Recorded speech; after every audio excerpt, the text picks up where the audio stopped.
The question is, do you support special immigrant visas for our vulnerable Afghan allies? Thank you. Is our questioner here? It's always like when I can see folks. Yes. There's actually more. It just says Okay. 4,000 requested funding Right. for 375. Tragedy in the making. That's right. We're talking about people who put their lives on the line in order to cooperate with us. Happened in Iraq, happened in Afghanistan. I sat with folks in a slow moment in Afghanistan talking about their lives, relating more than you would think. Comparing notes on agriculture. They grow corn there. I was trying to compare Marshall County, Indiana to Parwan Province when I was talking to a guy named Golem. I'm not sure what ever happened to him, but he took the risk of his family and his village knowing that he came into work every day in order to support an office of British and American troops and civilians working on counterterrorism and counter-narcotics work. I think about the people there who put their lives on the line. And if the best solution for them is to come be part of this American life that they helped to secure, it seems to me the least we can do. And by the way, this is not just a favor to them, although it's part of doing right by them. We've got folks in South Bend, Indiana, right now, in our community, who are only there because of the consequences for them of cooperating with America when we were in Iraq. But they're also brilliant, really educated people who are doing good work and lifting up the life of our community. Everybody wins. And the idea that we would not properly resource or allocate special immigrant visas is dishonorable. We can and we must do better.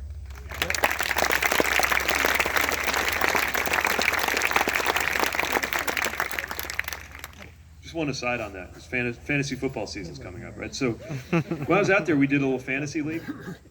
And two of the people who were best at fantasy football were Afghan translators with no concept of how the game is played. Because they didn't think they were smarter than the computer, and so they just went by the numbers. There's a real lesson in that, I think. Anyway, it just came to mind. That's pretty good. Why do you want to be president? Yeah. Well, hopefully, you here, by the way? Good. Hopefully, my comments up until now have given you some sense of that. It's not so much about wanting to be president. It's not that I think the presidency would be nice to have. It's that you're at this moment that is different, and it requires something different. I think anytime you run for office, the process ought to go like this. You look at the office and what it calls for, and you look at yourself and what you bring to the table, and you see if there's a match. And I've used that process to decide to run for office several times. I've used that process to decide not to run for office several times. I am mindful of the fact that there is no other time in the history of the Republic where a young Midwestern mayor would be taken seriously at all for the presidency. But this turns out to be a moment where it makes sense to have somebody who has governing experience, executive experience, but perhaps experience gathered outside of Washington, because we're trying to get Washington to look more like our best-run cities and towns rather than the other way around. I just didn't want to be like sticking my camera in your face. We're at a moment when our party has as much to say in terms of our substance. We have as much to say to rural areas and small and mid-sized communities and places like here and places like the industrial Midwest where I live. We have as much to say to residents there as we do in the big cities, but we're not being heard there. So it might make sense to put forward somebody who's rooted in just such a community. And we're at a moment that I think calls for a new generation to step up. A generation that has lived the impacts of all of these problems and is ready to deliver some solutions. So that fit is there. And if enough people here see that fit, especially in New Hampshire where you're on the special vetting committee for nominees, I believe we can do something different. I admire everybody else in the field, but I'm running for a different reason, and I'm just not like the others.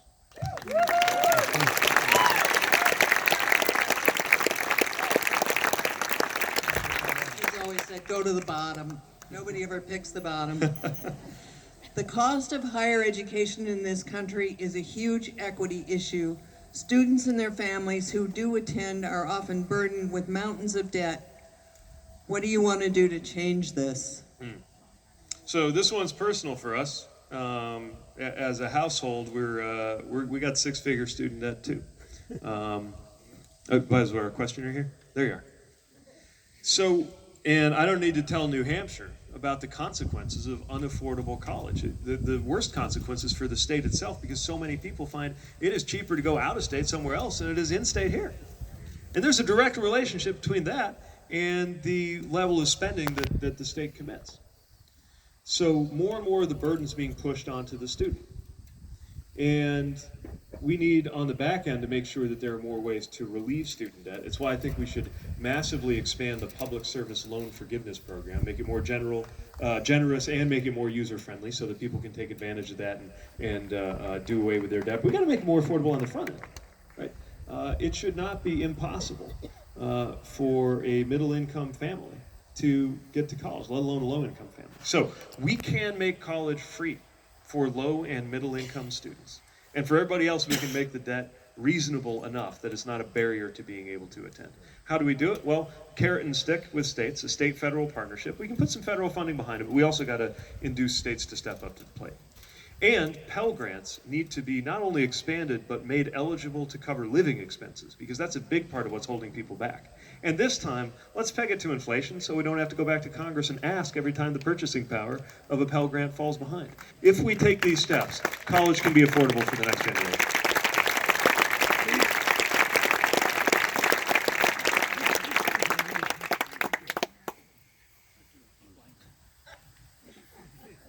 Pete, ask us, the audience, how many are from the South Bend area? Oh, that seems like a bit of a leading question, but all right, I'll bite. All right. Are you from the South Bend area? Fort Wayne, that counts. We'll claim you. I'll claim it. Elkhart, that's even closer. Well, wonderful. Northwestern, Marshall County, yeah. Oh, thank you. How many other Hoosiers we got here? All right. Oh, there's quite a few. Look at that. Good. We're colonizing the North. I like it. Thank you for being here. Lovely place. If you never get the chance, I hope you get to see South Bend someday. And not just for a football game, but we're very proud of our football games. So this question says, I have heard that you are very close with insurance companies, Huh? i.e. owned by them. True or not? No. Who said that? They don't want to. They want to raise their hand. No, not that I know of. The insurance companies are not wild about my idea that we can compete them out of business in the health field. I'm fine with insurance companies existing. It's just that the profits that they are sucking out of our system would be better used on patient care. And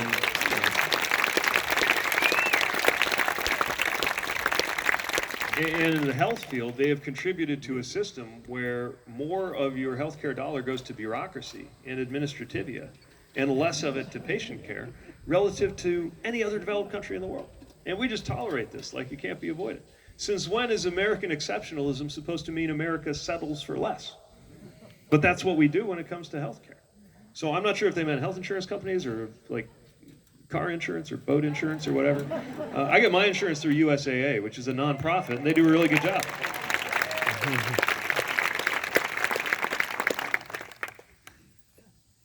Will your military policy be a Cold War style military buildup with Russia again and China?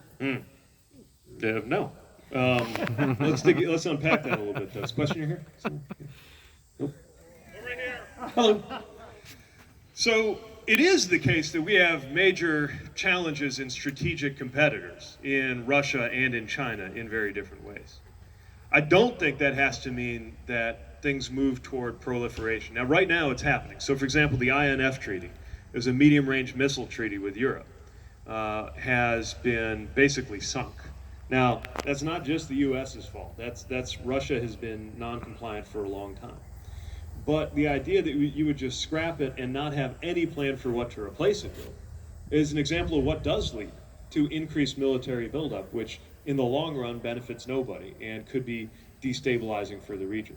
I got no illusions about the good faith that we can get in a dialogue with Russia, but there are moments when interests align so that we can come together on reducing nuclear arsenals and arriving at other frameworks for peace and stability. When it comes to China, I see a huge challenge, but It's not going to be as simple as just building more missiles and ships. Of course, we need military superiority, but if we continue down this path where they are investing in artificial intelligence at a dramatically higher and more systematic way than we are, then we're just building very expensive targets.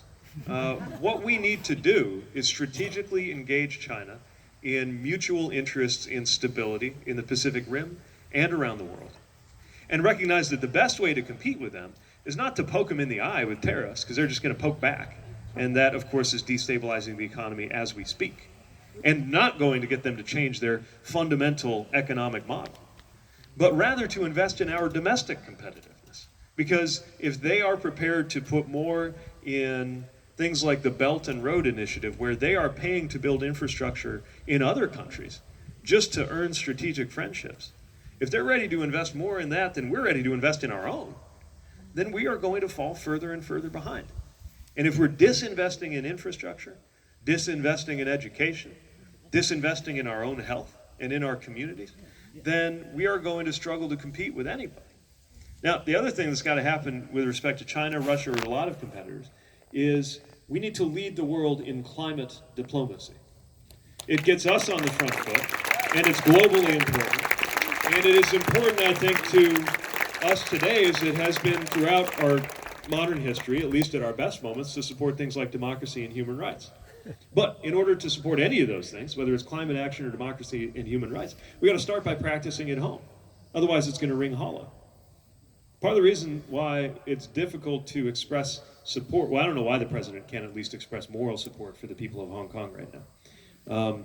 But one reason why I think a lot of actors feel like they can resist pressure for democracy and human rights is that it doesn't look like the historically greatest champion of democracy and human rights even cares anymore. We've got to fix that, because we can either resent the rest of the world or we can lead the rest of the world. We cannot do both, and we've got to choose.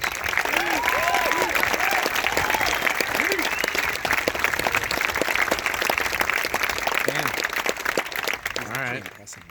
If you're elected, what are the first 3 things you will do after the inauguration? Oh, just 3. It's going to be a very busy day. There are a lot of executive orders that are going to need to be reversed. And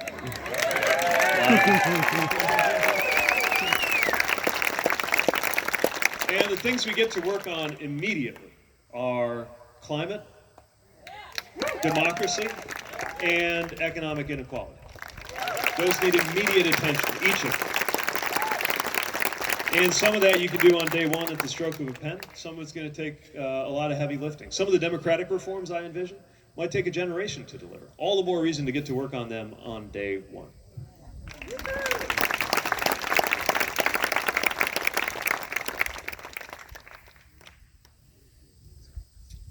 How do you plan to address the tax situation, the 1% paying less than those in the middle or lower tax brackets? So when one of the very wealthiest, or for that matter, the most profitable corporations make billions and pay nothing in federal taxes, something is wrong. And the same is true for individuals too, who have invested in making sure that the tax code is beneficial to them, but not so much to the country. This is not about punishing people for succeeding. This is about raising the revenue that is needed for our country to do well. See, most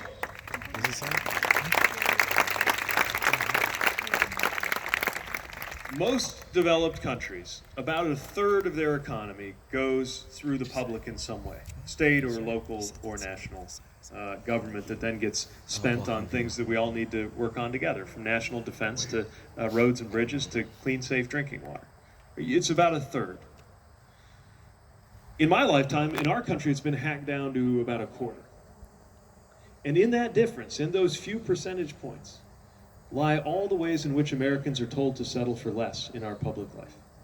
Trains, crumbling bridges, healthcare, all the ways in which we're told to settle for less.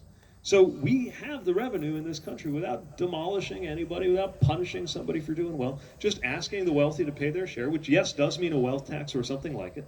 Yes, it probably means a financial transactions tax. Yes, it means higher marginal income tax rates. We don't have to go back to the 90% of the 60s, but probably should be closer to 50% than not on the marginal dollar at the very highest rates. And yes, it means reforming our corporate tax system so that you can't make billions and billions in profits and pay less than you or I did last year in federal income taxes.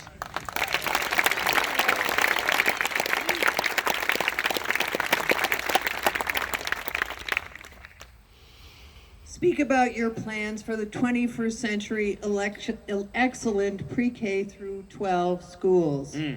Great. Where's our question? There we go. This is a good example. Unlike a tax cut on the wealthy, by the way, this is a good example of an investment that actually pays for itself.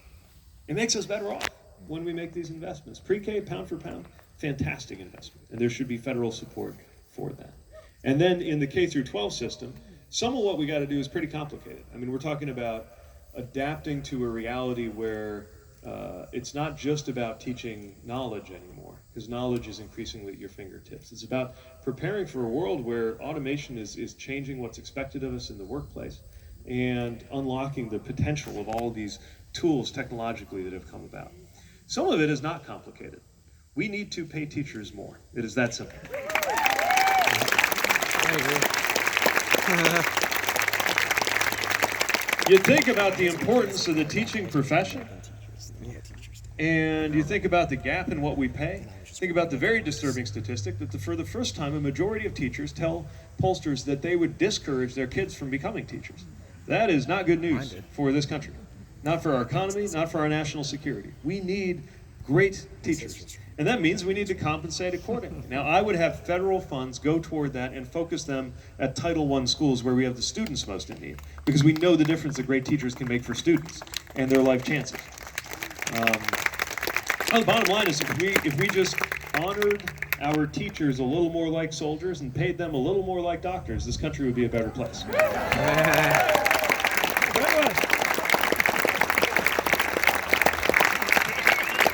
Last thing I would mention is when it comes to education and our priorities, we definitely need to make sure that people are prepared, and especially, by the way, students of color who have been underrepresented in technical fields, in coding, in medicine, and make sure that we're building up STEM education with equity in mind.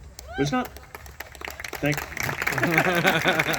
But I also want to emphasize that we are not just educating workers. We are educating citizens. And that is one of many reasons why arts and humanities education are not a luxury, they are a necessity.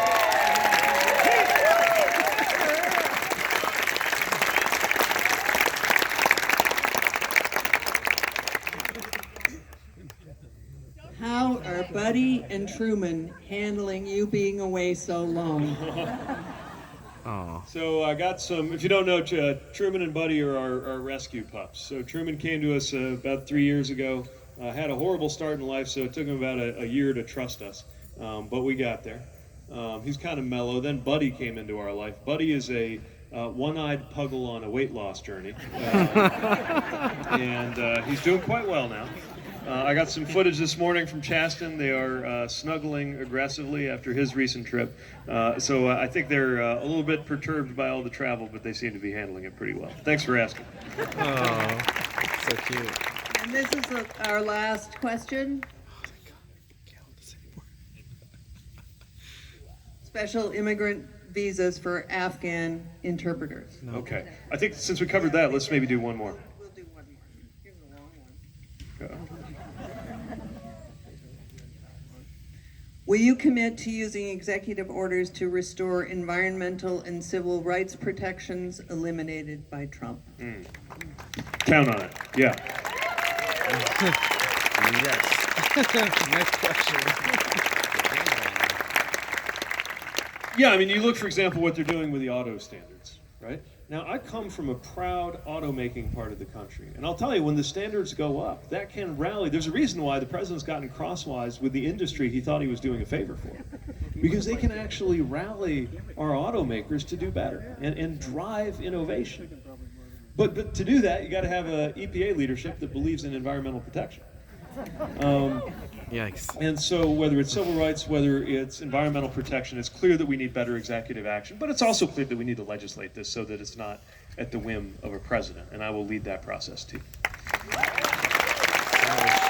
Thanks again, Eleanor, for guiding us in our conversation.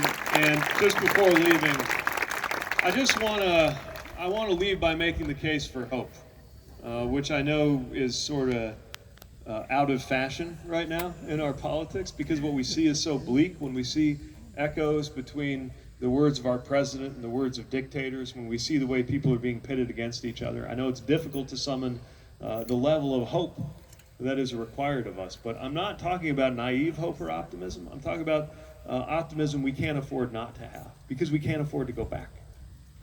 We can't afford to go back.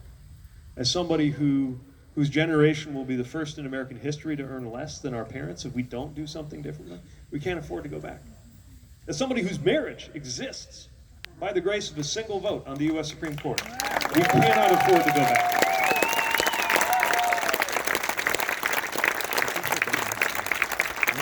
But if we get this right, we will be proud of what we did in 2020.